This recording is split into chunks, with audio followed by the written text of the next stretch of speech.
Teologicamente, o seu podcast de teologia. Olá pessoal, sejam todos bem-vindos. Eu sou o John e estamos iniciando mais um Teologicamente, o seu podcast de teologia. Pessoal, tudo bem? Aqui é o professor Rafael Santos, mais uma vez aí junto com vocês e pedindo que você continue conosco, porque temos mais um episódio aí abençoador. E aí, Rafael, tudo bem com você? Tudo bem, John, a paz do Senhor. Amém. Seja bem-vindo aí a mais um episódio, né, do Teologicamente, e é sempre bom ter você aqui conosco. E o que a gente vai falar no episódio de hoje, Rafael? Hoje a gente vai falar daquele momento histórico que é de suma importância aí para o protestantismo mundial, né, que é a Reforma Protestante. E seus desdobramentos, fala também um pouco sobre a Reforma Católica ou Contra-Reforma, mais conhecido. Como isso nos alcança hoje, né, e as possíveis implicações e repercussões que recaem sobre a Igreja moderna. Um episódio que, como eu disse, tem muito a nos acrescentar. Muito bem. Bem, Rafael, para a gente já iniciar então a nossa pauta, né, do episódio de hoje, o que foi o teocentrismo e o humanismo?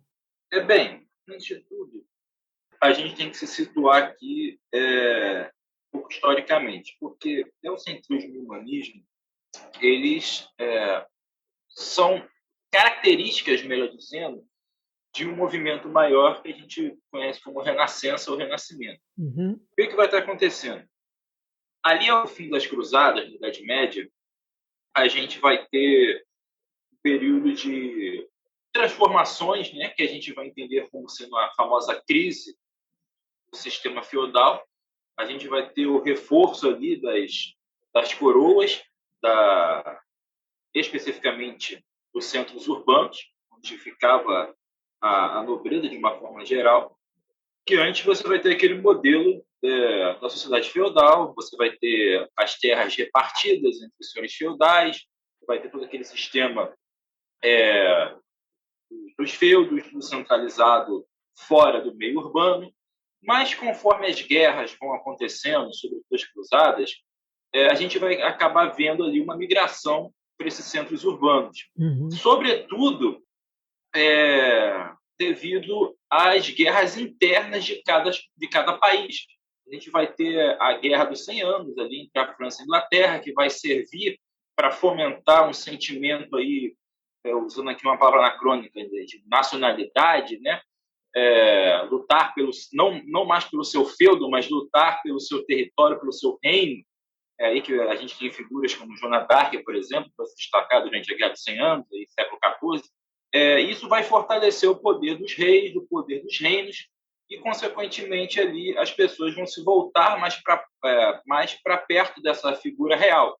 E aí você vai ter o que a gente chama de renascimento das cidades, que ficaram aí, de certa forma, um tanto mais vazias, né? Na época feudal, a maioria da população estava no campo. E também por conta desse momento aí de guerra, das cruzadas e tal, você também vai ter, sobretudo, a troca de informações, de conhecimentos. Os cruzados, quando forem para Palestina, eles vão acabar entrando em contato com os muçulmanos, mas também vão conseguir ter esse momento de troca cultural. Eles vão absorver algumas coisas ali, aprender outras com os muçulmanos, como, por exemplo, técnicas de navegação, uso de instrumentos, vão estar resgatando aí filósofos da antiguidade que ficaram esquecidos, né? Os muçulmanos preservaram muitas coisas, vão estar trazendo isso tudo para a Europa e, consequentemente, o próprio contexto europeu vai estar ali se modificando. Os pensadores, filósofos e artistas vão estar agora tendo contato com esse mundo que eles deixaram para trás, que foi a antiguidade clássica, ali, o auge ali de Grécia e Roma, e vão começar a ver que o período que eles estavam vivendo foi conturbado, ele foi... você teve a peste negra, você teve as cruzadas, as guerras, foi um período de crise que eles queriam deixar para trás. Então, eles vão buscar agora iniciar um renascimento de toda a cultura ocidental. Por isso, eles vão buscar como inspiração a antiguidade clássica, especificamente falando Grécia e Roma. tanto na arte, quanto na filosofia, na cultura, enfim. Então, é aí que você vai entrar em cena a questão do humanismo. O que vai ser o humanismo? Vai ser a filosofia áurea da Renascença. Por quê? O humanismo, dentre outras coisas, ele vai pregar não uma centralidade, mas uma valorização da figura do ser humano. O humanismo, então, por isso que o nome humanismo, ele vai buscar focar no ser humano como um agente importante na história humana. Então, boa parte da escrita, da arte, dos renascentistas vai estar focando no ser humano, o que a gente vai entender como sendo antropocentrismo, ou seja, o homem, o ser humano, como centro da produção acadêmica, filosófica, artística. Isso vai entrar em choque, de certa forma, com um pensamento que foi vigente ao longo de toda a Idade Média, que vai ser o teocentrismo. Teocentrismo, tá aí, teocentrismo, Deus no centro. Você vai ter todo o pensamento medieval se voltado para a parte teológica. Os humanistas, aqui a gente tem que fazer uma correção, termo, os humanistas eles não propunham qualquer forma de ateísmo, isso fique claro, aqui no momento da Renascença. Eles estavam propondo, quando eles falavam de antropocentrismo, para substituir o teocentrismo, eles estavam querendo dizer que o foco do que eles fariam agora, ou melhor, eles não só produziriam material teológico, não seria tudo centrado na figura divina, de Deus, mas o ser humano também participaria na arte, na literatura, na filosofia, vai se debater muito o papel do ser humano na salvação, vão resgatar debates da patrística, enfim. Então, todas as áreas que o ser humano trabalhava na época, elas vão ser afetadas por esse antropocentrismo que é tão somente aí trazer o homem para o debate, porque o ser humano quase não participava desse debate no período que os humanistas vão estar chamando de Idade das Trevas ou Idade Média. Nesse momento aqui, século XV, que surge esse termo pela primeira vez. Mas um ponto central vai ser o lema desses renascentistas, que vai ser ali o essencial para a gente entender o que foi a Reforma Protestante. É um termo em latim, uma expressão em latim chamada ad fontes, ou de volta às fontes. Então, os renascentistas, como a gente falou agora há pouco, eles buscaram renascer a cultura ocidental voltando às bases dela, ou seja, a antiguidade clássica. Quando você tiver os reformadores iniciando seus trabalhos, por assim dizer, o que eles vão fazer? Qual argumento que eles vão usar para rebater o que eles consideravam de erro ali da igreja medieval? Vão usar a Bíblia. Simples assim. E a Bíblia foi produzida onde? Em que contexto? Na Antiguidade. Então, de certa forma, a Reforma Protestante ela foi um movimento humanista, sem a menor sombra de dúvida. Porém, esse termo acabou, hoje em dia, especialmente aí no mundo pós-iluminista, do século XVIII, caiu nesse contexto de ateísmo, de crítica à fé cristã, mas originalmente ele não ia por esse caminho. Quando a gente fala de humanismo, a gente está falando ali do movimento que estava como centro da Renascença, que buscava trazer o ser humano para o debate. Era uma valorização do homem, mas não um culto a ele. A figura de Deus ela saiu do centro de produção, mas ela não foi esquecida e tampouco negada. Então, aí só essa palhinha aí para a gente fazer essa abertura. A gente poderia dizer que esse humanismo da Idade Média é o mesmo humanismo desse século? Não. De certa forma, não. Como eu disse,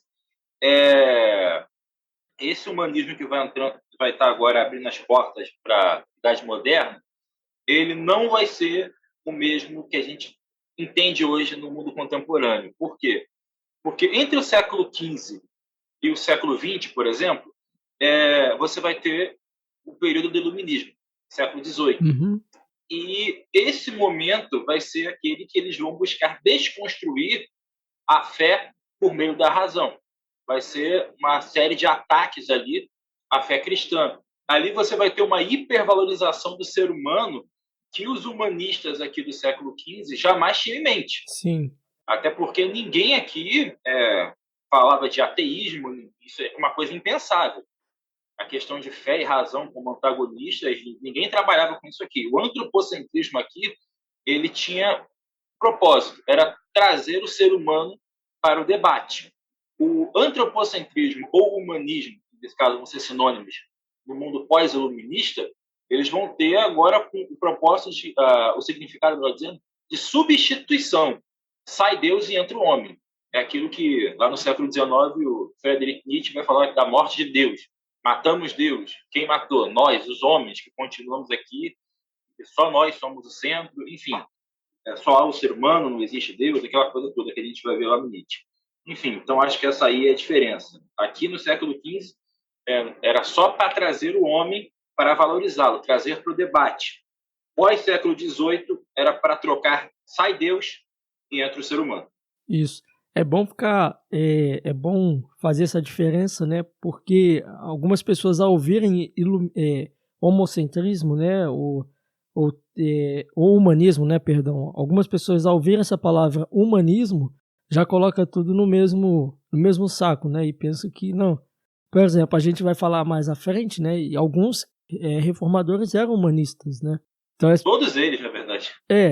Praticamente todos eles eram humanistas, né? Até Calvino, quando ele vai fazer a interpretação das escrituras, né, usando do original, ele está sendo humanista, né? Ele está indo lá de fontes. A gente vai falar isso mais, provavelmente deve falar isso mais à frente. Porque as pessoas já escutam falar, era humanista, aí já faz a ligação pensando que é a mesma coisa, né? Mas não é, né? Bem, e a gente vai ver também, né, Rafael, que alguns, a gente até falou no episódio anterior, sobre a expansão da Igreja Romana, de todo o seu domínio e por aí vai. Só que alguns grupos, né, algumas pessoas se levantaram contra o domínio da Igreja Romana. Então, quais grupos foram esses, né? Que pessoas foram essas que se levantaram aí contra o domínio da Igreja Romana? Aí a gente tem uma escalada, né? Primeiro, antes de falar disso, acho que vale a pena comentar outra coisa. Você mencionou agora a questão do crescimento da expansão da Igreja Romana. Para aqueles que estão nos acompanhando nos últimos episódios, talvez lembrem que eu mencionei sobre aquele casamento, né, aquela união entre a Igreja cristã e o Império Romano, especialmente ali após Constantino, que vai estar favorecendo a introdução dos cristãos na vida política, na vida pública. E depois, ali, pós o imperador Teodósio, você vai ter o cristianismo se tornando a religião oficial do Império. E quando o Império Romano do Ocidente chega ao fim, por conta ali da crise, dos ataques dos povos germânicos e outras coisas, ele se desestrutura, a Igreja ela vai estar conclamando para si, praticamente, que Roma não morreu. Roma permanece viva, mas dentro da Igreja. É aí que você vai ter a ideia de uma igreja católica romana. Não é só porque a sede dela era em Roma, não é só porque o Papa estava em Roma.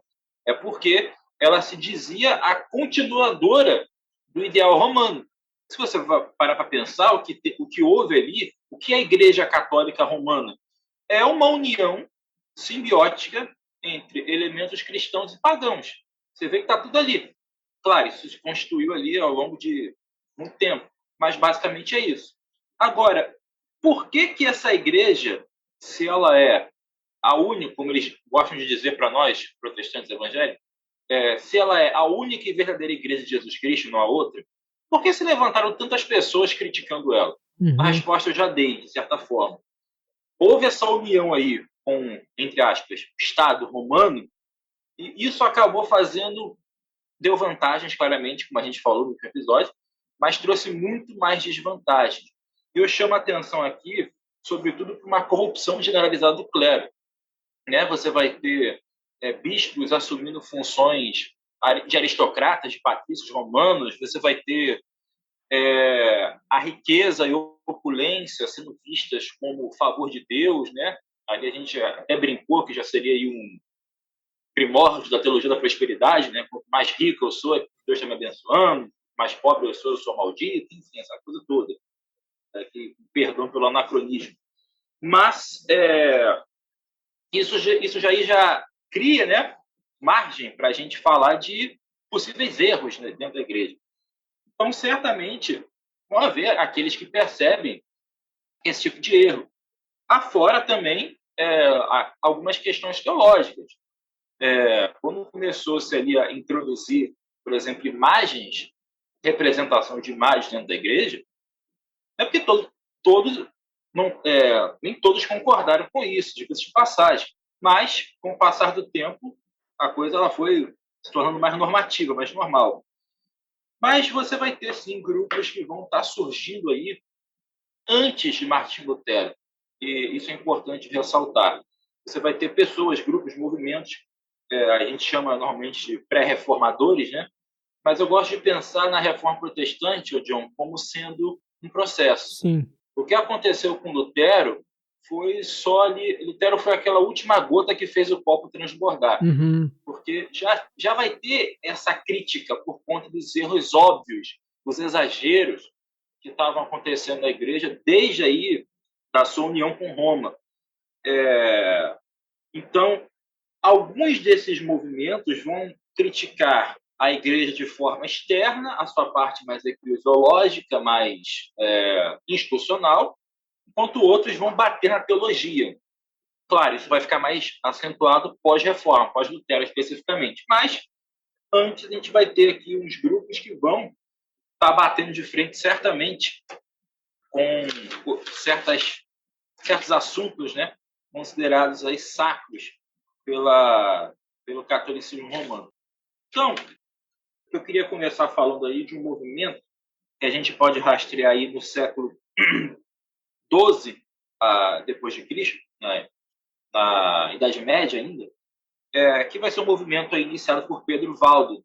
Você vai ter um comerciante francês chamado Pedro Valdo, e ele vai começar a questionar, isso é muito interessante, ele vai começar a questionar por que os leigos, ou seja, aqueles que não eram do clero, por que eles não podiam ter acesso à Bíblia? A gente vai ter um foco muito grande no magistério católico até hoje. Ou seja, só o sacerdote é que pode interpretar a Escritura. Então, você que não é sacerdote, você não pode sequer pensar em tentar ler a Bíblia, porque senão você não vai entender nada e você vai criar heresia. Uhum. Isso daí foi pensado exatamente para evitar aqueles problemas lá que você teve na patrística. Problema que isso fez mais mal do que bem, né? Você acabou centralizando o pensamento no clero, criou ali um magistério, entre aspas, infalível, e as pessoas eram obrigadas a acreditar no que os padres e bispos falavam. Fosse verdade ou não, você não tinha escolha. Então, Pedro Valdo vai começar a criticar isso, deve ter livre acesso à Escritura, crítica essa que vai tornar, entre outras coisas, Martim Lutero famoso no século XVI, mas Lutero não foi o primeiro a defender isso. Mesmo sendo a maioria da população analfabeta na época, Pedro Valdo ele vai bater o pé e vai dizer que você tem que ter, como cristão, o direito de consultar a Escritura. Ele também vai questionar a questão das imagens, ele vai estar chamando de culto às imagens, né? Não é com os protestantes no século XVI que essa associação com a idolatria da Igreja Católica surge. Como é que começa isso, antes de tudo? Fim didático, né? Quando você vai ter aqueles povos gentílicos, especialmente os germânicos, se convertendo ao cristianismo após o fim do Império Romano do Ocidente, eles eram politeístas, tinham seus deuses, tinham seus ídolos de barro, de madeira, de pedra, enfim. Então, quando eles chegam na igreja, para eles não ficarem perdidos, o que os católicos vão fazer? Eles vão criar imagens de santos, de Jesus, e imagens, ilustrações, até porque o pessoal não sabia ler também. E isso vai começar a aparecer em todas as igrejas, os templos cristãos.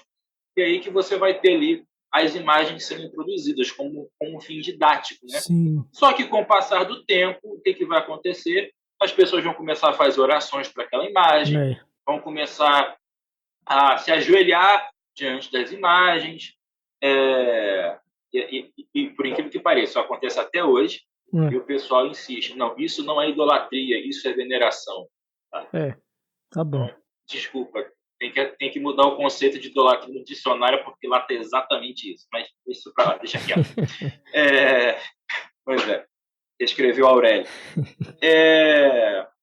Enfim, então, essas vão ser as críticas de Pedro Valdo, consequentemente dos seus seguidores, que vão ser conhecidos como valdenses, especialmente diretamente por conta do nome aí do seu fundador, né, por assim dizer. Eles foram perseguidos pela Inquisição, foram mortos, e as ideias ficaram em off, vamos dizer assim, durante alguns séculos. Mas, como eu disse, isso vai ser retomado com força com Martim Lutero, né? Mas não começa com ele. Um outro grupo interessante a gente falar são os Lollardos, um nome bem curioso, né? E os seus colegas também do leste europeu, os Hussitas. O que esses grupos eram? Bem, os Lollardos, eles foram conhecidos, eles eram, melhor dizendo, em sua maioria, padres religiosos, membros do clero, seguidores de John Wycliffe, ou John Wycliffe, como alguns talvez conheçam, que basicamente defendiam aí a volta da pobreza e da simplicidade do clero, ou a volta, né, à simplicidade dos tempos apostólicos. Como eu disse, isso aqui é uma crítica àquela opulência que estava acontecendo na igreja, quando você toma para si a bênção divina unicamente como sendo a manifestação de bens materiais, de posição, enfim. Então, era uma crítica, de fato, à eclesiologia, à constituição do clero, o poder que os bispos e padres estavam tendo. E o John Wycliffe ele vai criticar isso bastante ali, seus seguidores, os Lollardos também, e esse movimento vai se estender para o leste da Europa, na figura ali de John Huss, ou John Huss, que vai seguir as mesmas ideias de Wycliffe, só que ali na região do leste europeu, parte da Germânia, naquela área ali mais que a gente chama de Europa Oriental, por assim dizer. Então a gente está vendo até aqui que esses grupos eles vão ter reivindicações e críticas muito similares a que os reformadores vão estar tendo. Então é mais correto a gente pensar na reforma como sendo uma consequência de vários outros processos que vieram antes e ao longo de muito tempo. Não foi uma coisa que saiu da cabeça de Lutero. A gente ouve aí a crítica de alguns católicos que dá a entender que Lutero e Calvino planejaram um plano diabólico para destruir a Igreja de Jesus, que é a Sim. única igreja verdadeira. Uhum. É toda uma romantização da coisa, né, onde você coloca os dois como vilões, e os pobres padres indefesos ali como heróis da fé, enfim. Só que não é assim. A história não foi assim. A gente vai ter ali a reforma só como eu disse, né? A última gota foi Lutero. E Calvino foi o balde d'água em cima do copinho. Enfim, você teve ali, de fato, uma série de outras pessoas até tratando exatamente das mesmas críticas que os reformadores iam apontar. E pasme você, John, e vocês que nos ouvem.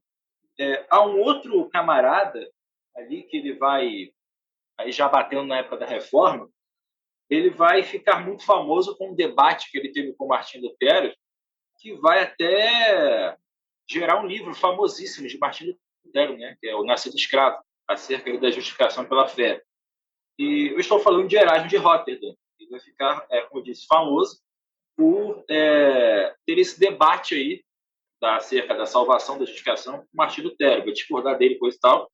Mas Roterdã ele vai ser também uma figura pré-reformadora, por assim dizer. Porque ele também tinha críticas ferrenhas com certas coisas que a igreja fazia. Erasmo de Roterdã ele foi um teólogo suíço e fez a sua própria tradução do Novo Testamento, algo que era impensável. Muito por conta de certos erros que ele talvez tenha reparado na Vulgata, que era a tradução de Jerônimo, que era utilizada pela Igreja Católica.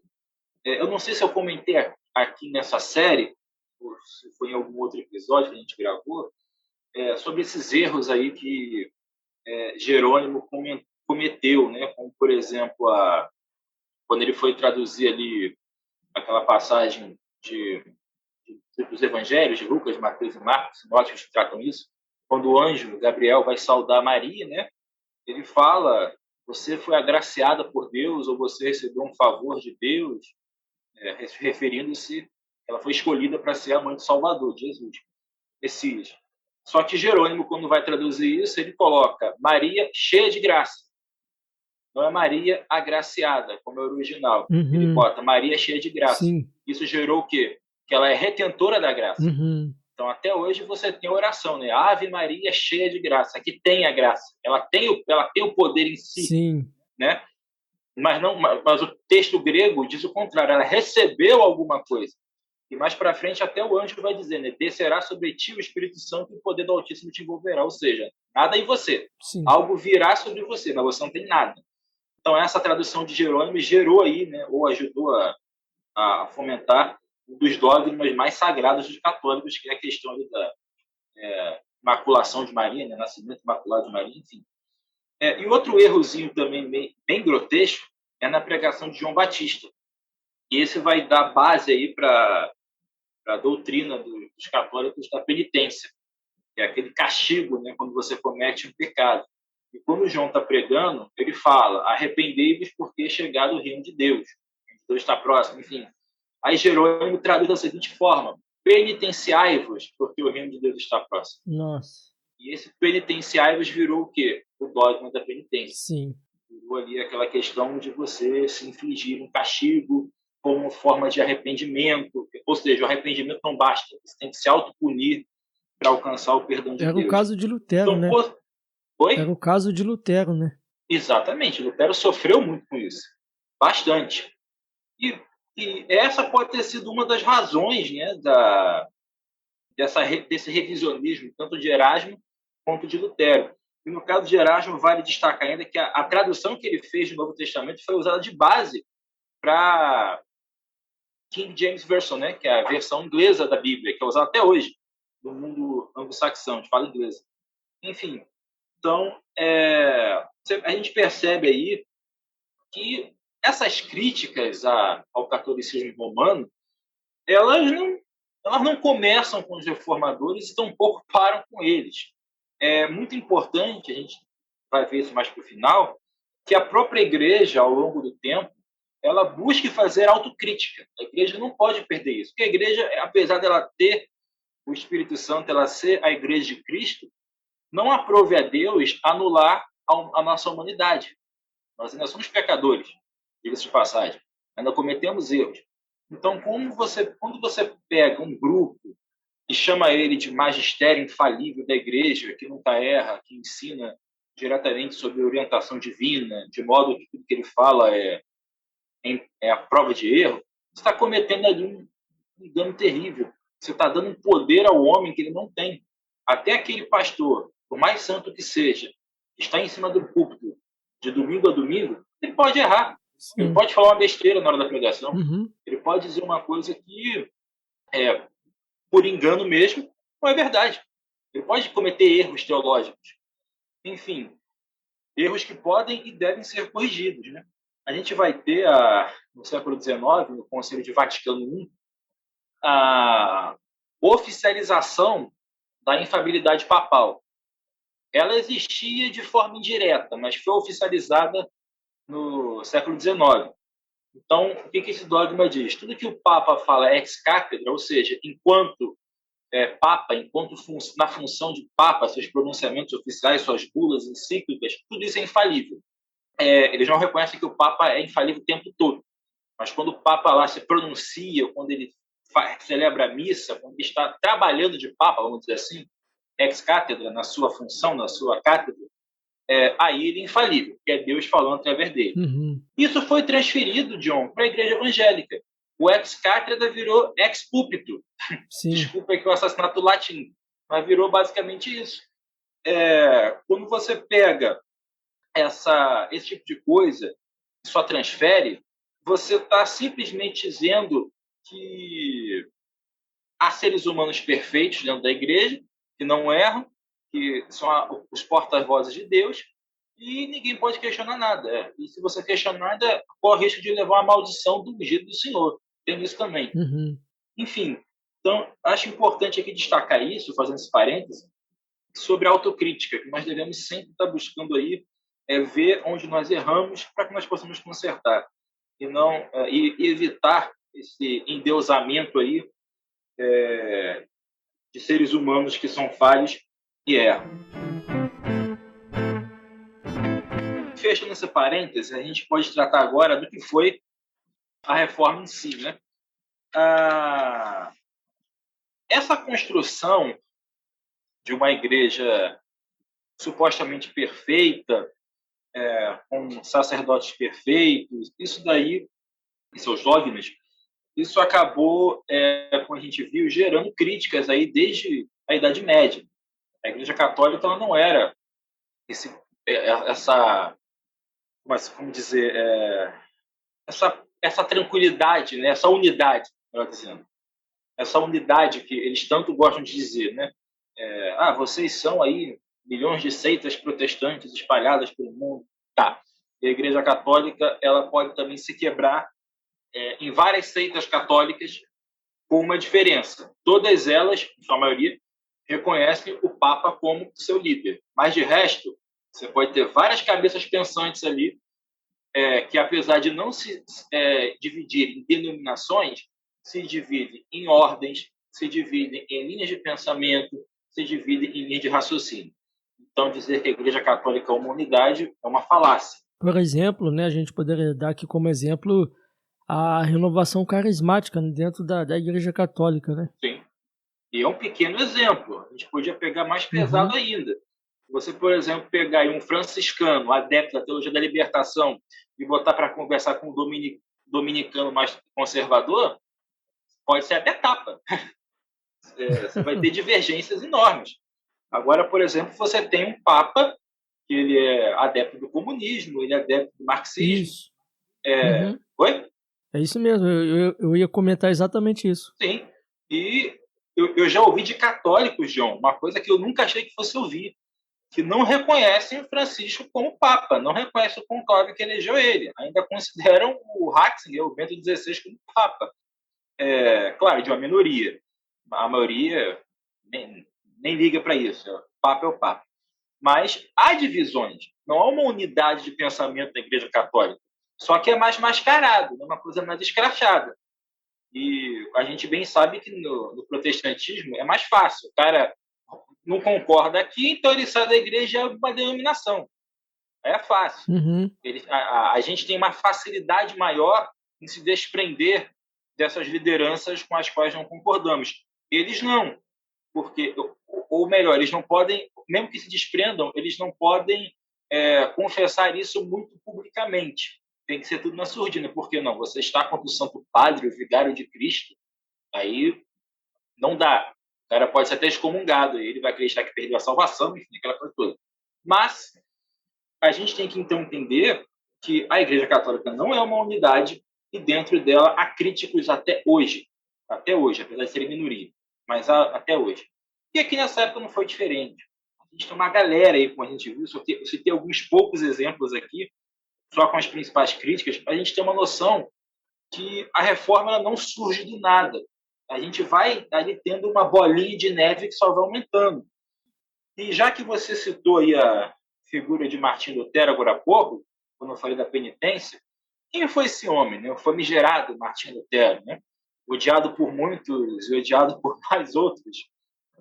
Certamente eu odeio mais Calvino do que Lutero, mas enfim. Eu costumo fazer uma brincadeira, John, que os católicos, eu já ouvi um certo padre falar uma vez, nós protestantes temos medo do nome de Maria, né? Quando a gente ouve falar de Maria, a gente até se benze, o padre brincando. Aí eu costumo dizer que os católicos, quando ouvem falar do nome de Lutero, também eles se desesperam, né? Lutero, não, é o monstro, o bicho-papão. Quando ouvem falar de Calvino, todo mundo tem um AVC. O nome de Calvino tem um poder ali de derrubar vidas, né? Aquele pastor que não é o Benihim, mas Calvino também derruba. Porque foram figuras que eles não simplesmente romperam com a Igreja Católica, né? Eles desconstruíram doutrinas sacras da Igreja Católica. Porque o que esses movimentos que vieram antes não tinham, e o que os reformadores tinham, é que os reformadores vão estar batendo na soteriologia católica. Eles vão estar tratando da salvação, vão estar tratando de como o homem é justificado, que vai, sim, refutar muitas coisas que os católicos pregavam aí nos últimos 1.500 anos. Nos últimos 1.000 anos, na verdade. Então, o pensamento dos reformadores vai ter esse ponto de partida. Como o homem pode ser salvo?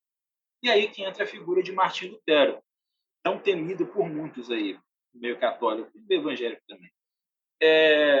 Lutero ele vai ser uma pessoa de origem nobre. E, se não me falha a memória agora, Lutero ele era da... Jesus, sempre esqueço o nome dessa província. Vou lembrar depois. Um dos reinos germânicos. Enfim, mas era na região da atual Alemanha. Ele era um nobre, uma família abastada, e ele era estudante de direito. A gente vai ver que muitos humanistas eram adeptos ao direito, Calvino, inclusive. E aí, durante uma tempestade violenta, no meio do caminho, ele achou que ia morrer, achou que um raio ia partir no meio, e ele prometeu a Deus ali na hora que se escapasse, ele virava monge. Ele conseguiu sobreviver e deu outra. Ele cumpriu o seu voto e se tornou um monge. Curiosamente, um monge agostiniano, a ordem fundada por Santo Agostinho. Lutero ele vai sofrer muito, como a gente mencionou aqui, com seus próprios pecados, porque ele sabia que havia um monstro dentro dele. Ele via um padrão de santidade imposto pela Igreja que era impossível de cumprir. Aí, se você olha para a vida de Lutero, é impossível, eu acho, John, você não lembrar daquele homem lá de Romanos 7. Aquele homem que o bem que ele queria fazer, ele não conseguia, né? Mas o mal ele fazia o tempo todo. Muitas pessoas pensam que aquele texto é a vida cristã normal, né? Paulo falando de si mesmo. Eu não vejo isso, particularmente, não sei você. Mas ali eu vejo alguém que está próximo da conversão, mas ele não é. Alguém que viveu uma vida legalista, alguém que buscou se justificar pelas obras da lei, por obras da carne, vamos dizer assim, mas fracassou. Uma pessoa que tentou fazer, que conhecia o bem de vista, mas nunca conseguiu experimentar. Porque se você pegar aquele homem de Romanos 7, ele nunca acerta mesmo. Ele é um homem desaventurado. Chega a tal ponto que ele grita, né? Quem me livrará do corpo dessa morte? Porque eu estou morto. Fui vendido ao pecado. Ele usa essa expressão. Então, ali eu não vejo como pode ser Paulo falando de si mesmo. Talvez falando da sua vida pré-cristã. Mas, comparando aqui com Lutero, era o que ele vivia. Ele era atormentado com a culpa, né? Só que havia nele ainda, vamos dizer que vamos trabalhar aqui com todas as aspas, tá? Uma pré-conversão em Lutero. É como se Jesus já chamasse, ele ouvisse a voz de Cristo ao longe, mas não identificasse de onde vinha a voz. Então ele começou ali a buscar, pela penitência, pagar pelos seus pecados, mas não conseguia amenizar a culpa. Aí, certa feita, ele leu um trecho simples, né, da carta aos Romanos também, Romanos 1, Paulo citando lá Abacuque, falando que de fé em fé o justo viverá pela fé. E muitos dizem que esse foi o texto da conversão de Martim Lutero.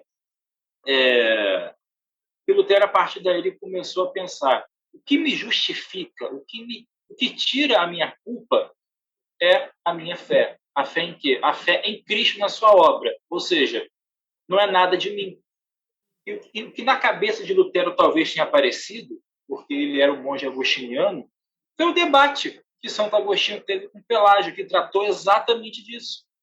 Pelágio vai dizer que o homem ele já perdeu ali o pecado original por Cristo, o homem pode se salvar, ele é capaz de fazer isso, e Agostinho vai dizer: não, o homem é pecador, ele é salvo pela graça, pela intervenção misericordiosa de Cristo.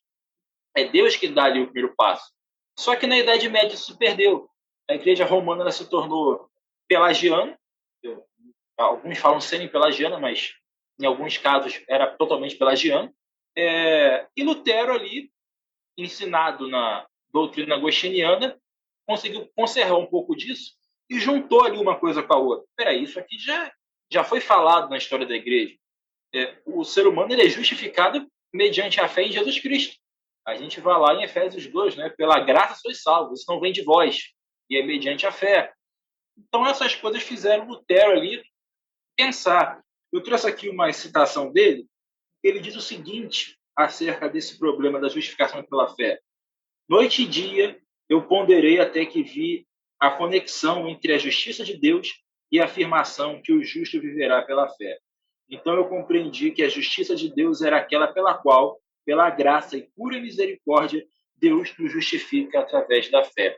É aqui já a base do que a gente entende na teologia reformada, né, como sendo o monergismo, que é Deus salvando o pecador e a obra somente dele. Né? É uma obra única. É Deus que intervém na minha vida, é Deus que me elege, produz em mim o arrependimento, e aí eu sou justificado pela obra de Cristo. Então, todo o processo é de Deus. Então, qual é o meu trabalho na obra da redenção? Zero. Eu sou um mero espectador. Eu sou aquele bonequinho lá da máquina, né, que vem aquela garra e me pega. Eu não posso fazer nada. Eu só tenho que esperar se Deus tiver misericórdia de mim, ele me salva. Esperar entre aspas, né? Na maioria das vezes a gente não espera por isso, a gente não quer isso. Mas Deus, na sua graça, ele ignora o nosso livre-arbítrio, coisa maravilhosa, e nos alcança aí pela sua misericórdia. Pois é. Quando Deus ignora o livre-arbítrio, é maravilhoso. Você não tem noção. Enfim, então é aí que começa a trajetória de Lutero, com a sua conversão. Certamente foi aí que Lutero se converteu. Ele não se converteu lá na estrada, ele não se converteu quando virou monge, ele tampouco se converteu quando se flagelava, né, para pagar suas penitências. Ele se converteu certamente quando ele entendeu que nós somos justificados pela fé em Cristo Jesus, e a obra é somente Deus, não vem nada de nós. E a partir daí ele começou a ver outros erros. Ele começou a ver principalmente o que se tornou a Igreja Católica em suas práticas mais corriqueiras. Um grande questionamento dele vai ser quanto à venda de indulgências. Né? A gente comentou no último episódio que essa prática foi estabelecida lá na Idade Média, né, das Cruzadas. Os papas estavam dando um perdão ali, adiantado, né, por assim dizer, para cada vida que os cruzados tirassem, eles seriam perdoados, que receberam uma indulgência, um perdão especial do Papa.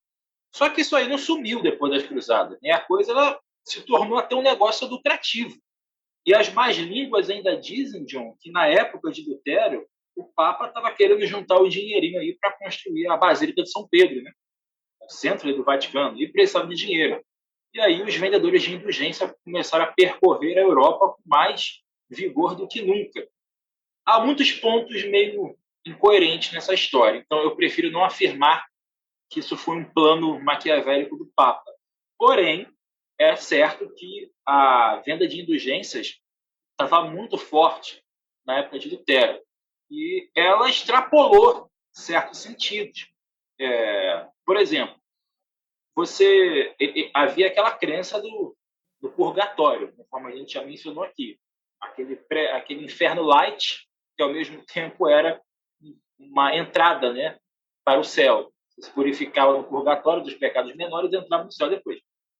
Aí, o seu tempo de purgatório poderia ser reduzido se algum parente seu aqui na Terra pagasse uma indulgência pelo seu pecado. Aí você vai ter lá figuras como o João Tetzel, na Alemanha, né, que foi um adversário de Lutero. Tetzel era um vendedor de indulgências, e vai dizer aquela frase famosa, né, quando a moeda tilita na cumbuca, uma alma que sai do purgatório. Ou seja, quando você compra a indulgência, a alma do seu parente sai do purgatório, tem um tempo reduzido lá, enfim, baseado naquela passagem lá de Mateus, né? Tudo que você ligar na terra terá sido ligado no céu, ou nesse caso, no purgatório. Enfim, o que você faz aqui pelo seu ente querido vai refletir lá no mundo espiritual.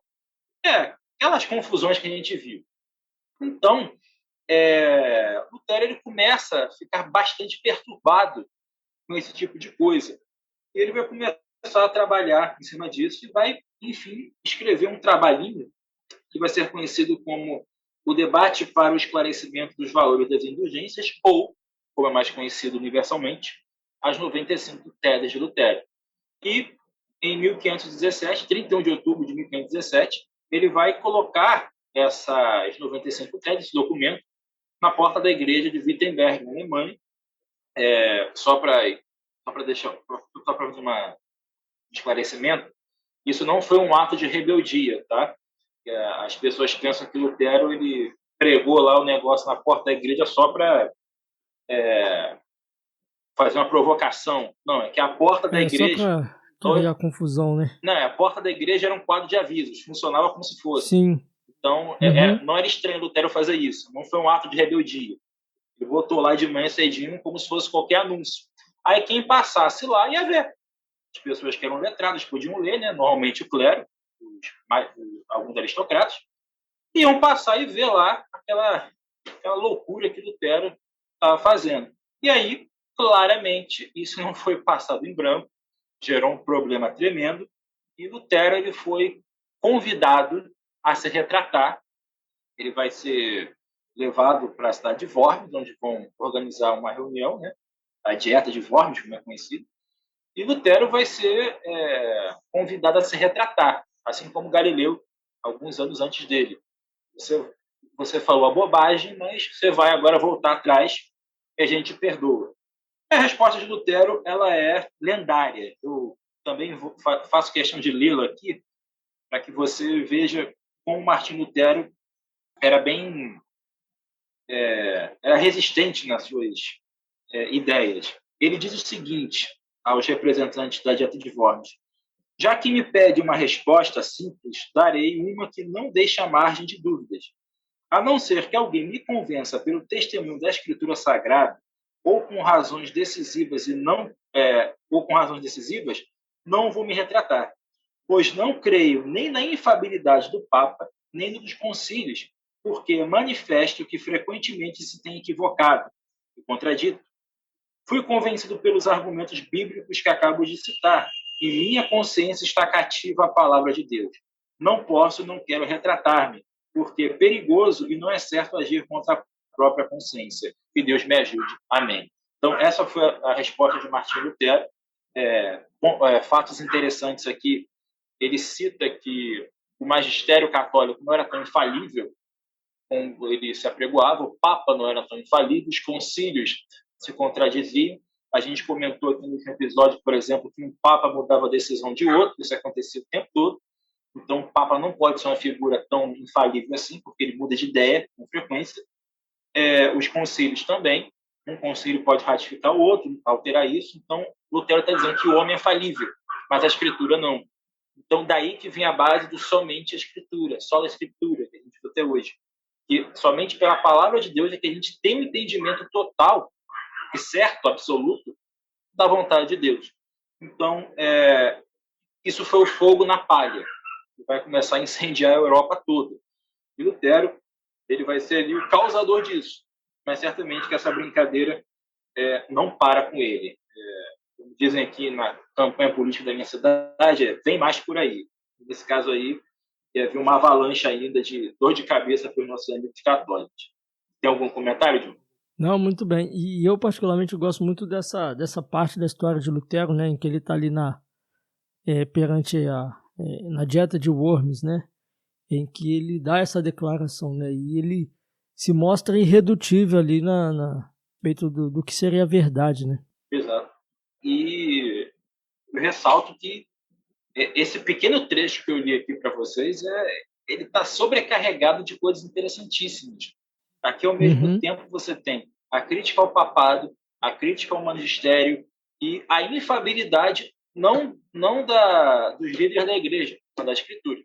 Porque quando ele fala, me sujeito somente à Escritura, somente ela é que poderia me contradizer, ele está dizendo o quê? Não, vocês são todos homens imperfeitos e falíveis, mas a Escritura não. A Escritura é inspirada. Citando aí, basicamente, Paulo, né? Toda a Escritura é inspirada por Deus. Enfim, então, a base é, de fato, somente a Escritura. Então, a gente já pode separar aí a teologia de Lutero, né, em pelo menos 3 daqueles 5 solas da Reforma, que não são da Reforma, né? Vale a pena explicar isso. Sola Escritura, sola Graça, sola Fide, sola Cristo, sola Deo Glória, os 5 lemas da Reforma, eles vão ser cunhados posteriormente, não antes do século XVII. Então, eles não foram criados pelos reformadores, mas estavam na teologia dos reformadores.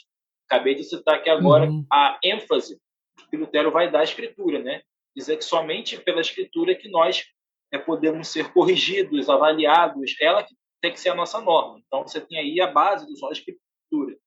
Você também vai ter o sola gratia, somente a graça, quando Lutero ele vai enfatizar essa soteriologia monergista, né? Esse processo de salvação que é só de Deus, pela sua graça e misericórdia.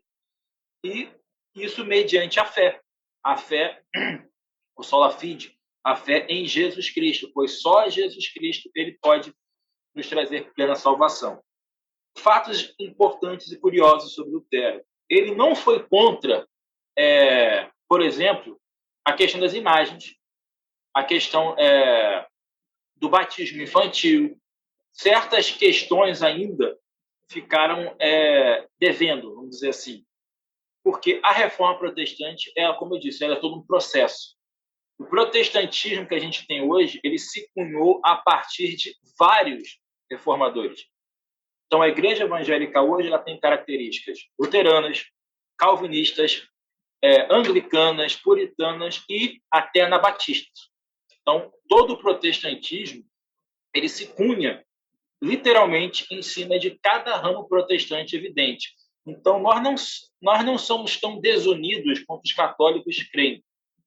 Teologicamente, nós divergimos em algumas coisas, muitas, na verdade. Mas, em essência, em algumas práticas, os protestantes estão unidos até demais.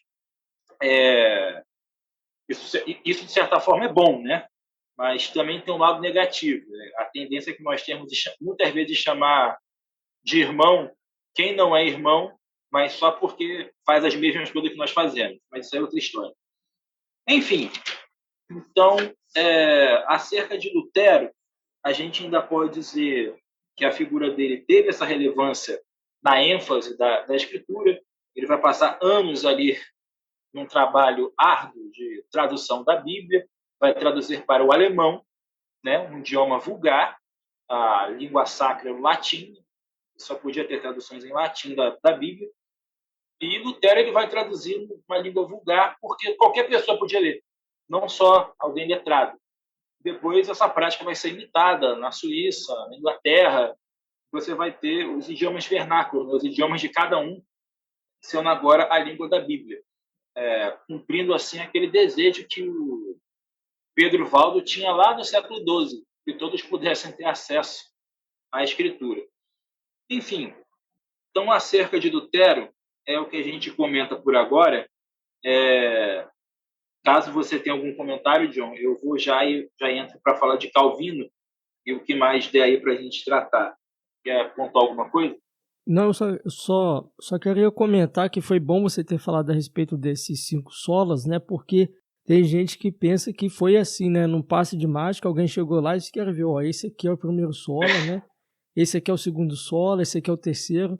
Mas foi uma construção ao longo do tempo, né? Até como a gente citou aqui Lutero, né, lá na Dieta de Worms, quando ele disse, né, a minha consciência está cativa à palavra de Deus, ele já está dizendo, né, somente a Escritura. Então, esses lemas, né, da Reforma Protestante, eles foram sendo construídos ao longo do tempo. Achei interessante você pontuar isso. Não, certamente. Na verdade, tudo, né? Não só em relação à reforma, né, mas na história as pessoas têm esse péssimo hábito de achar que tudo bem prontinho. Achar que a história é uma ciência exata. A gente está falando aqui agora, por exemplo, de Renascença e Idade Média. Eu falei que esse termo Idade Média ele foi cunhado aí no século XV. Antes disso, ninguém falava, nós estamos na Idade Média. Isso não existia, deve ter um termo pejorativo. Mas, quando a gente dá aula, por exemplo, a gente percebe isso, né? A gente fala, o Império Romano do Ocidente chegou ao fim. Então, normalmente, aí a gente trabalha com o período da Idade Média. Aí os alunos acham. Então, agora houve ali uma mudança de pensamento da noite do dia, adormecemos na Antiguidade e acordamos na Idade Média. Não é bem assim. Em história, tudo é processo. Tudo é processo histórico. As coisas não são tão fáceis assim. História não é uma disciplina tão tranquilinha, tão fácil. Não é decoreba, como as pessoas querem te fazer acreditar. Não que não haja coisas para você decorar, mas não se consiste nisso, não é o cerne disso. Como eu disse, tudo é processo. E agora, a gente vai entrar numa parte bastante polêmica da reforma, que é a figura aí da pessoa de João Calvino. Por que é uma figura polêmica? Porque João Calvino ele conseguiu a façanha de dividir católicos e protestantes, luteranos e calvinistas, todos os evangélicos e calvinistas, enfim. Calvino é uma figura que conseguiu fazer uma divisão tremenda na igreja. Então, é por isso que acho que ele consegue ser mais odiado que Lutero. Por isso que eu fiz aquela brincadeira agora há pouco, né? Se o nome de Lutero causa algum pânico, o de Calvino, então, leva à morte de muitos aí. Por quê? Primeiramente, vale dizer que ele vai ser o calvinismo, né? As ideias de Calvino vão ser a ruptura talvez mais radical com o romanismo católico. Como eu disse, Lutero ele vai bater muito mais na soteriologia, nas indulgências. Calvino não. Calvino ele vai pegar a questão da salvação, da soteriologia, vai enfatizar a questão da eleição, que a gente já vai falar disso, mas ele vai modificar até a prática católica no que condiz a batismo, sacramentos. Lutero não foi muito nessa área, vai discordar, inclusive, da questão da Eucaristia, né? Ou melhor, os calvinistas vão discordar do modelo luterano de Eucaristia, da comunhão, enfim. A questão das imagens também, os calvinistas vão cortar a questão das imagens. E nem preciso dizer que, se Lutero ele tinha críticas ao papado, Calvino vai literalmente demonizar o Papa. Vai dizer o Papa é o anticristo, com todas as letras.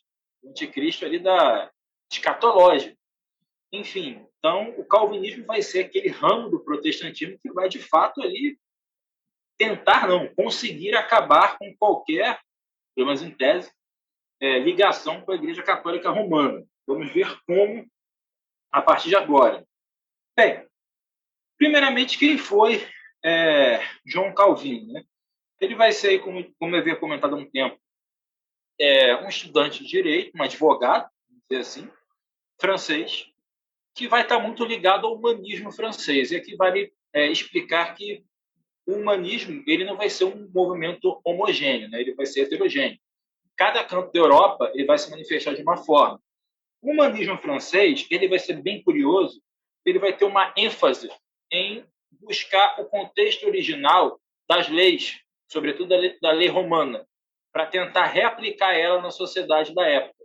É o ad fonte mesmo, né? Voltar lá atrás para poder aplicar no presente. Então, eles vão buscar entender o sentido original das leis romanas, e tentar jogar elas no seu mundo contemporâneo, na época, no caso, do século XVI. Calvino, então, ele vai crescer nesse meio, no meio em que você busca o sentido original de um texto. Quando ele entrar no meio teológico, você vai ter o quê? O surgimento do que a gente entende hoje por exegese. Calvino ele foi doutrinado em fazer a exegese de documentação romana, de leis romanas. Ele vai aplicar isso à Bíblia. Para você entender o que diz o texto, você tem que entender o sentido original do autor. Então, eu tenho que entender o que Jesus quis dizer, para quem ele quis falar. Eu não posso simplesmente pegar, alegorizar uma passagem bíblica. Eu tenho que entender o contexto. Eu tenho que entender o que Paulo quis dizer para os seus ouvintes. Eu tenho que entender o que João quis dizer, o que Pedro quis dizer, o que Moisés quis dizer, enfim. É a exegese, não a exegese. A primeira você tira o sentido do texto e a segunda você põe, que é errado. Então você tem que buscar compreender o sentido original. Então Calvino ele vai buscar ali uma aproximação com o humanismo suíço, né? Ele vai entrar em contato ali com Ulrich Zwingli, que vai ser um humanista da Suíça, sobretudo ali da região de Zurique. E Zwingli ele vai estar dentro daquela área da reforma da igreja, muito ligado à moralidade, não tanto à teologia. Calvino ele vai como conhecer Zwinglio, influenciá-lo a também a trabalhar a teologia nessa igreja suíça. Só que isso vai acabar gerando a expulsão do próprio Zwinglio. O pessoal não queria a mudança teológica. Enfim, eles vão discutir quanto à questão da Eucaristia, né? Um era a favor da consubstanciação, o outro era a favor do memorial.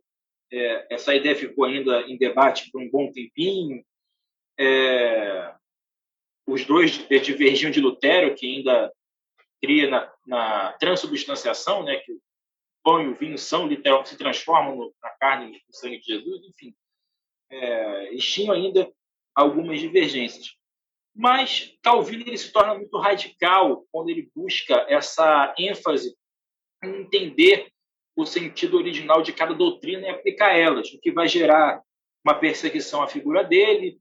Ele vai fugir, vai ser expulso de Paris praticamente, vai ter que fugir, isso aí por volta de 1535. Ele se refugia um tempo em Estrasburgo, quando ele faz uma amizade com Martin Bucer, ou Martin Lutero, né, como ele é conhecido. Depois ele foge para Genebra. Em Genebra, na Suíça, ele se estabelece ali e, vamos dizer, ele cria um reduto calvinista ali por volta de 1541, um bom tempinho depois do início da Reforma com Lutero. Enfim, se a gente pudesse aí caracterizar o que foi esse calvinismo de forma resumida, temos aqui 4 pontos, né? Primeiramente, a exegese. Calvino se caracterizou em buscar o sentido original de cada texto. Ele buscou também a sistematização da teologia. Se hoje nós temos as teologias sistemáticas por conta de Calvino, o que seria isso?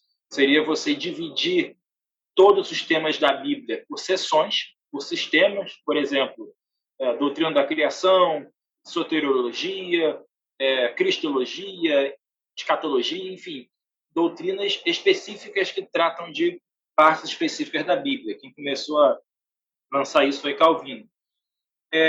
Isso vai acabar culminando na que a gente chama hoje, né, de pregação expositiva, que é você expor um texto e não simplesmente alegorizá-lo. E para você passar tudo isso, você vai ter que também ensinar o povo, né, a ler, a escrever, a entender o que você está falando. E aí que vai surgir Oi? Não, e aí sim. que vai surgir o modelo que a gente entende por catequese. Né? Catequese é muito associada à Igreja Católica, por causa do trabalho dos jesuítas aqui no Brasil e tudo. Mas catequese surgiu no meio calvinista, no meio protestante. E é nada mais do que você ensinar para poder passar a doutrina. Então, consequentemente, como não existe qualquer antagonismo entre fé e razão, outras ciências foram entrando, astronomia, matemática, filosofia, e vai surgir assim a Universidade de Genebra, que existe até hoje, né? Que vai ser um fruto ali puramente calvinista, apesar de eles negarem isso, ou melhor, esquecerem disso convenientemente hoje. Mas não dá para mudar as origens. A Universidade de Genebra ela foi fundada praticamente por João Calvino. Certamente a gente não pode deixar de falar também sobre a obra-prima de João Calvino, né? Que tudo isso que eu falei aqui e mais vai estar não resumido, mas disperso em 4 volumes que Calvino vai escrever, intitulado As Institutas da Religião Cristã, que é a obra máxima de Calvino. E aqui eu vou falar uma coisa muito polêmica, eu não sei se o João vai concordar comigo, mas eu tenho que falar. É impossível, meus amados, desculpa mesmo por falar isso, é impossível você se considerar calvinista sem ter lido esses 4 volumes. Desculpa a franqueza. Por que eu estou falando isso? Quando você se diz seguidor de um filósofo tal, você só pode dizer isso se você for conhecedor de toda a produção dele, do pensamento dele. Como as institutas foram ali o complemento, ou melhor, foi a obra transcrita do pensamento de Calvino, para você se considerar calvinista, você tem que, de fato, ter lido isso aqui e conhecer do primeiro ao último volume. E é a mesma coisa com o pessoal do marxismo. O pessoal adora falar de sou marxista, socialista, tá. Já leu o Capital alguma vez? Resposta, não. Capital ainda é maior do que as institutas. Eu nunca conheci um marxista que tenha lido o Capital de Marx todo. E isso quando ler um manifesto do Partido Comunista, que nem isso ler. Mas é a mesma coisa. Você só pode se dizer seguidor de um filósofo tal se você é conhecedor da obra dele. Então, aqui só fazendo aqui um comentário. Ah, mas eu sou reformado é outra coisa. Reformado você pode dizer. Calvinista, de fato, aí é mais complicadinho. Mas isso aí só foi um parêntese, tá, gente? Até para te ajudar, sabe? Que você carregar o nome de Calvino é meio perigoso hoje em dia, então pode causar problema. Então, estou te fazendo um favor, acredite. Mas, seguindo, o que são essas institutas? Como eu acabei dizendo, são, de fato, ali tudo que Calvino acreditava. Né? E são 4 volumes porque ele trabalha em seções. O primeiro volume ele trabalha muito ali da pessoa de Deus, quem é Deus, sua obra, sua natureza, fala da Trindade.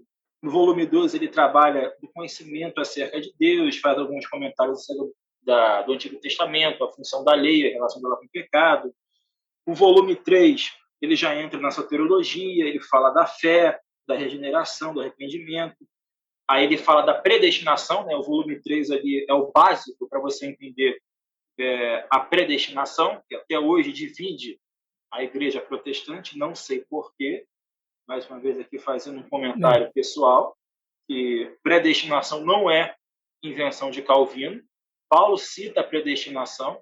Na verdade, eu brinco, John, eu falo aqui que Jesus poderia ser o fundador do calvinismo, entre aspas, porque ele foi a primeira pessoa do Novo Testamento a falar de eleição.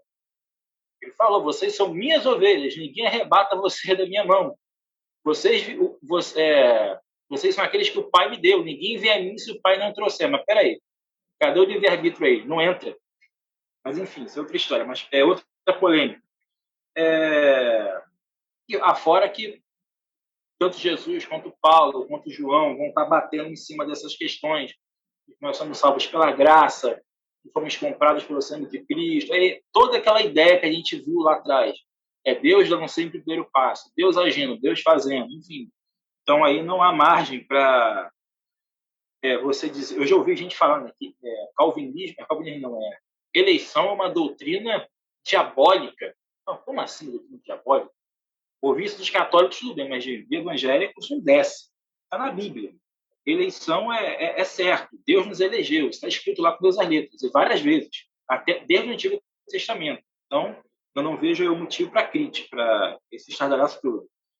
Enfim, o último volume das Institutas, ele trata aí sobre, vamos dizer assim, questões complementares, né? Sacramentos, governo civil, que vai ser muito importante para entender a relação da Igreja Reformada com a política, enfim, essas questões aí mais de arremate. Enfim, então, basicamente, a gente vai ter aí os ensinamentos de Calvino presentes, não tão basicamente, mas presentes nas Escrituras e também em 5 tópicos que vão ser basicamente ali o resumo, né, não só das Institutas, mas da ideia geral de Calvino, que vão ser conhecidos como 5 pontos do calvinismo, que também não foram cunhados por Calvino, mas estavam presentes lá no pensamento dele. E eles são a depravação total, eleição incondicional, expiação limitada, graça irresistível e perseverança dos santos. Isso aqui seria, então, um resumo de todo o pensamento de Calvino e do que ele ensinava, o que ele praticava. Então, também, para você ser um calvinista, você tem que, em tese, apregoar esses 5 pontos. Ah, mas existe o calvinista de 4 pontos. Realmente, existe o calvinista de 4 pontos que nega aí a graça irresistível, né? Se não me engano. Me corrija se eu estiver errado, João. Mas acho que é isso mesmo. Nega aí a graça... Não. Perdão, a expiação ilimitada. Negam a expiação ilimitada. Eles acreditam que Jesus morreu por todos, e não só por alguns. Uhum.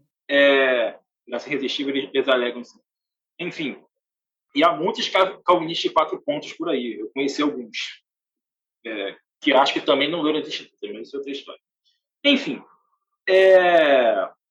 isso aí um breve resuminho aí do que a gente pode tratar sobre Lutero e Calvino.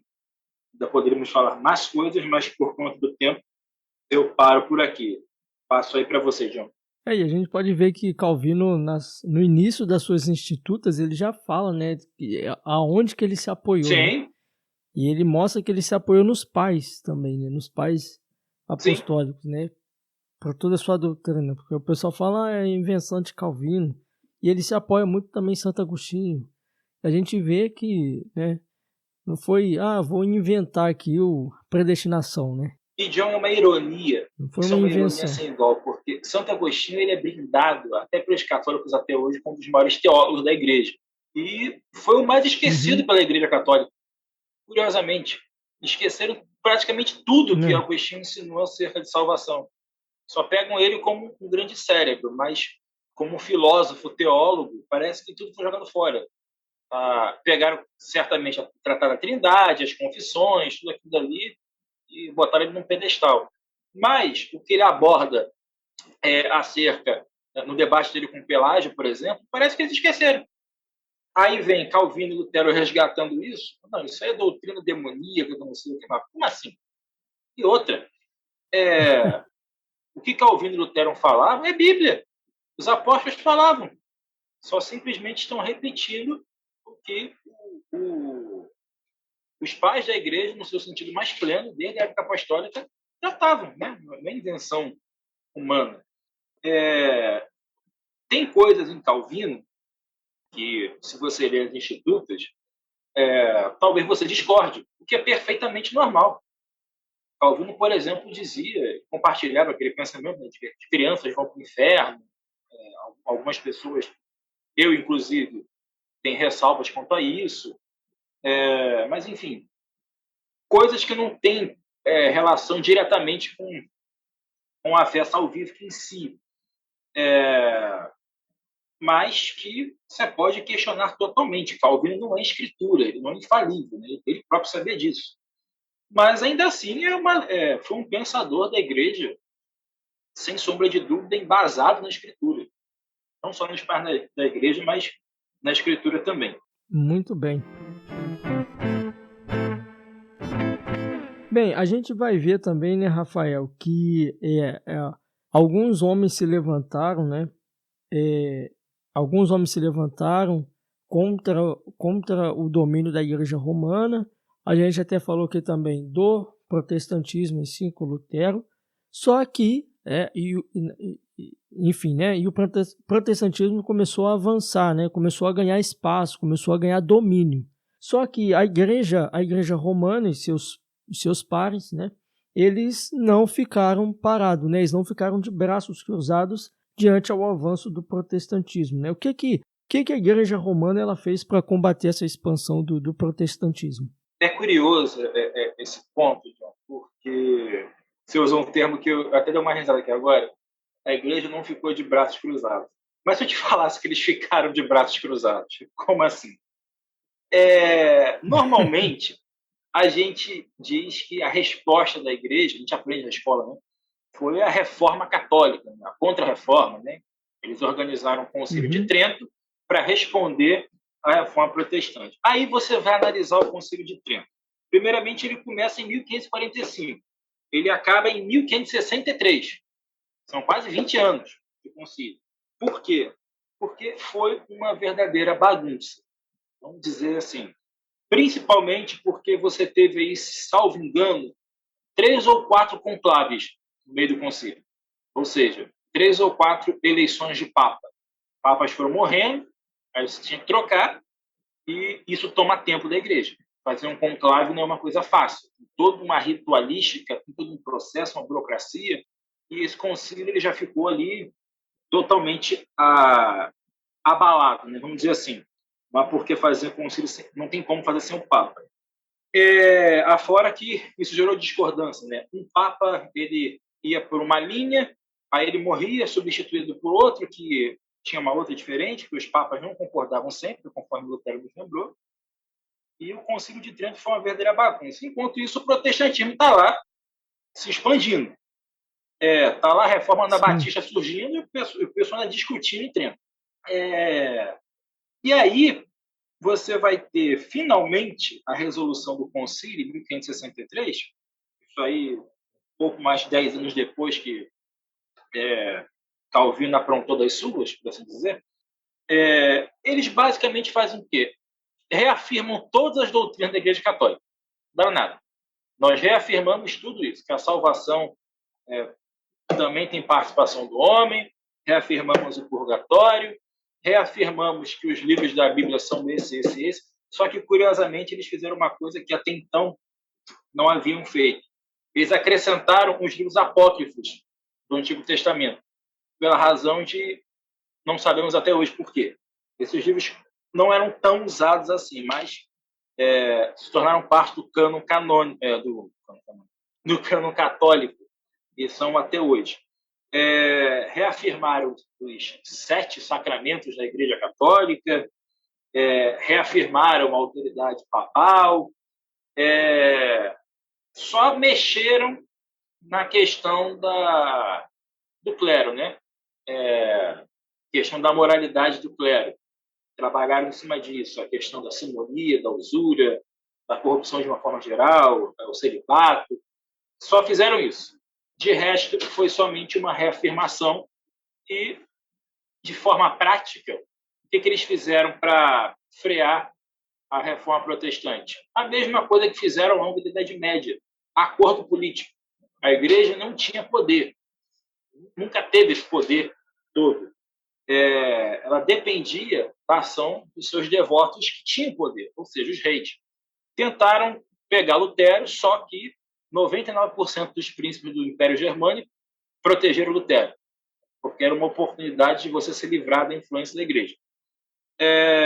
Na Inglaterra, você teve ali uma revolta também do Henrique VIII, que viu na reforma protestante uma chance de se livrar do poder da igreja. Você tem aí a reforma anglicana. Cria uma igreja que é totalmente independente do Papa. Então, você vai ter vários focos de resistência à Igreja Católica. O que sobrou, então, para o Concílio de Trento fazer? Vamos reafirmar tudo, no que a gente puder, a gente freia o avanço protestante, e agora vamos investir nas colônias. Então, é aí que você vai ter ali eles vão se aproveitar que os jesuítas já haviam começado o trabalho recém-descoberto no continente americano e vão começar a investir maciçamente aí no trabalho dos jesuítas, com muitas discordâncias, mas os jesuítas eles eram mais independentes, mas ainda assim o Vaticano quis agir para dizer que estava fazendo alguma coisa. Então, de certa forma, essas foram as ações que a igreja fez, que você vai notar que não foram tantas. Não houve tanta resposta, pelo menos eficaz, ao avanço protestante. Muito pelo contrário, né? O protestantismo avançou e foi que nem um trator, um rolo compressor por cima de muitos dogmas considerados sacros pela Igreja Católica Romana. E hoje, muito provavelmente, aí tem estimativas que até 2030 os protestantes no Brasil passem os católicos, que por enquanto são maioria.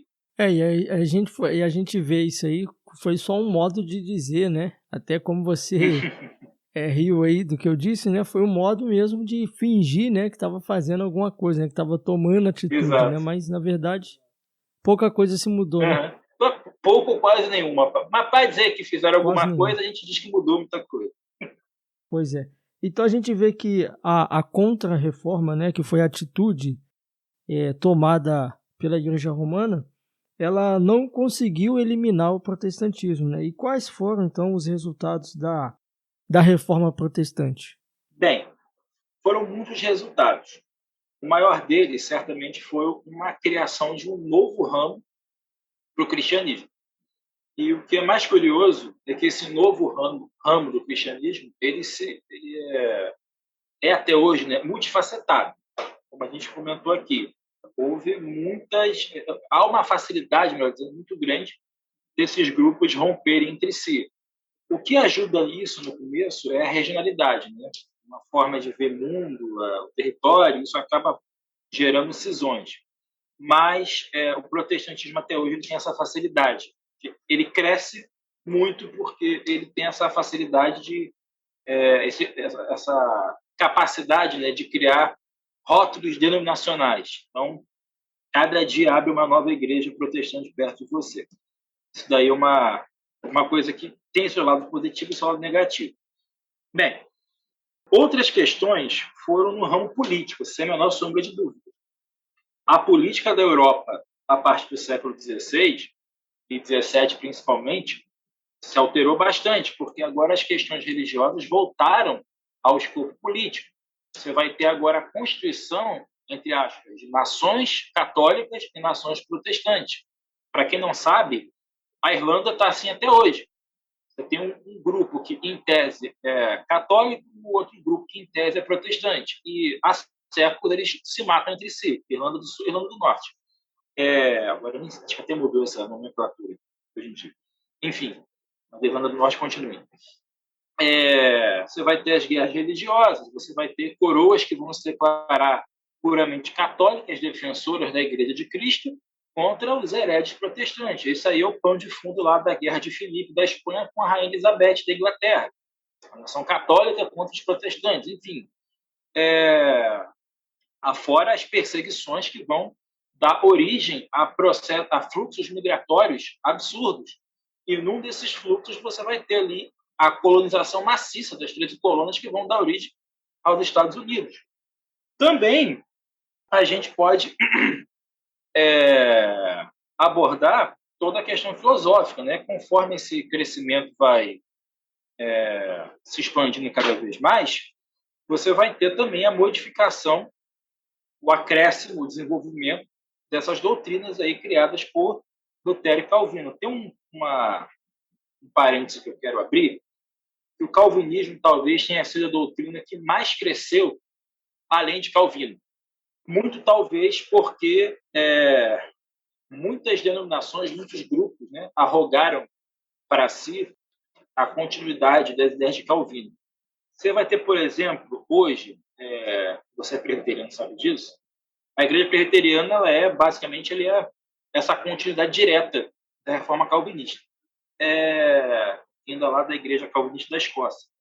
E eles vão apregoar, até hoje, a ideia de aliancismo, né? Essa ideia de aliancismo, a doutrina da teologia do pacto, o nome que você quiser dar, curiosamente, ela não começa com Calvino. Eu já ouvi muitos presbiterianos dizerem isso, que não, Calvino ele falava sobre as alianças, estava no instituto, de fato, tá. Só que você não pode dizer que Calvino era um ferrenho defensor do aliancismo por uma simples razão. Essa palavra nunca aparece como termo filosófico nas obras dele. Ele fala de aliancismo, mas também fala de dispensação. Nem por isso ele é um dispensacionalista. O aliancismo ele vai surgir no século XVII com um holandês chamado Johan Cotseitos, que já é uma outra história. Isso aqui só para ilustrar que as ideias calvinistas elas não pararam nas institutas, elas vão aflorar para além do seu meio. E outro ponto importante desse crescimento filosófico, também no século XVII, é o surgimento de um calvinista chamado Jacó Armínio. Sim, você ouviu bem, Jacó Armínio era calvinista. E ele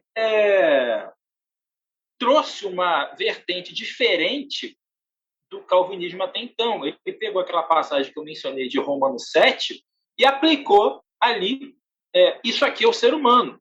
O ser humano ele pode errar, ele pode acertar e ele pode escolher isso. Aí que vai voltar aquela história do livre-arbítrio, a capacidade de escolher o bem e o mal, que vai acabar evoluindo para a questão da salvação. Em tese, Armínio ele nunca foi um defensor do livre-arbítrio como a gente vê hoje. Quem vai defender isso vão ser os discípulos dele, que vão dar ali uma resposta, né, ao calvinismo, que vai ser conhecido como a remonstrância, né? Vão ser conhecidos como remonstrantes, inclusive, os discípulos de Armínio. E os calvinistas vão dar uma outra resposta aos remonstrantes, que vão ser ali uma coletânea não de pensamentos, né, mas de ideias que eles vão tratar no Sínodo de Dort, que vão ser os cânones de Dort, um documento da igreja calvinista, pensamento calvinista famosíssimo até hoje. Enfim, então a gente vai ter essas mudanças filosóficas que vão aí estar fomentando ainda mais vários debates no século seguinte. Mas aí já entra em outra história. Então, de resumo, acho que é isso que a gente pode tratar. Houve muitas mudanças, muitas transformações em várias esferas. Aqui se tem a teologia, a política, a filosofia, até um pouco da questão geográfica do mundo que se alterou, né, por conta das colonizações, enfim, nações que se professavam protestantes, né, a própria Constituição dos Estados Unidos ela tem essa base protestante, enfim, só para a gente tratar aí, no primeiro momento, dessas consequências. Bem, mas e na sua opinião, Rafael, você acha que a gente falou aqui, né, sobre a reforma protestante, seus desdobramentos, né, a sua importância, né, até para a história da igreja em si? Na sua opinião, você acha que a igreja nos dias atuais ela precisa de uma nova reforma? Certamente. Eu vou explicar o porquê. A gente vê desde o Antigo Testamento momentos em que Deus visitava o seu povo quando ele estava mais frio espiritualmente. É o que a gente, no mundo moderno, chama de avivamento, né? A gente tem exemplo lá na época da monarquia, em momentos de idolatria, Deus enviava um profeta, havia arrependimento, havia mudança de vida, ainda que momentaneamente, depois eles voltassem a fazer a mesma coisa, mas você vai ter momentos de quebrantamento, enfim. No Novo Testamento, a gente vai ter, na pregação dos apóstolos, sobretudo aqui destaco a pregação de Paulo em Éfeso, né, que é registrada lá em Atos. Você vai ter uma mudança de vida ali absurda, você vai ter pessoas que eram praticantes de feitiçaria, queimando seus livros de magia, você vai ter mudança de comportamento, obras que Deus faz ali, que a gente chama de avivamento. Quando isso acontece dentro da igreja, já cristã, já ir com uma caminhada, também a gente usa o termo avivamento. Mas, às vezes, Deus usa, ou melhor, Deus não se limita aos meios sobrenaturais de ação. É muito grande a gente querer colocar aquela coleirinha em Deus, né? Uhum. É proibido de agir de forma natural, só sobrenatural. Não. Deus age da forma que ele quiser. Né? Dizendo. Ele fez isso com Lutero, fez isso com Calvino. Você tinha ali uma igreja desvirtuada, uma igreja obcecada com rituais, uma igreja que idolatrava homens, mortos ou vivos. E Deus usou homens imperfeitos. E se você pegar a vida ali daqueles dois, Calvino e Lutero, eram homens cheios de problemas, cheios de defeitos, cheios de falhas, eles próprios admitiam isso. E fez uma verdadeira revolução dentro da igreja. Trouxe de volta à tona coisas que eram necessárias. Aí a gente olha para a igreja de hoje. Se você fizer uma comparação entre o que era a igreja do século XVI e a de hoje, você vai perceber, caramba, tem muita coisa que está exatamente igual. Eu falei aqui há pouco tempo, por exemplo, da idolatria, né? Que você tem com alguns pastores, figuras que se tornaram verdadeiros papas dentro das suas igrejas, não erram, têm revelações diretamente de Deus, falam o que quiserem, você não pode contradizer que eles são ungidos, profetas, enfim. E a Escritura, onde é que está? Perdeu o lugar. O púlpito substituiu a Escritura. O pastor substituiu a Deus. Então, eu creio que isso é um indício de que nós temos que reformar. Porque reformar não é destruir. Quando você vai reformar a sua casa, você não vai destruir ela.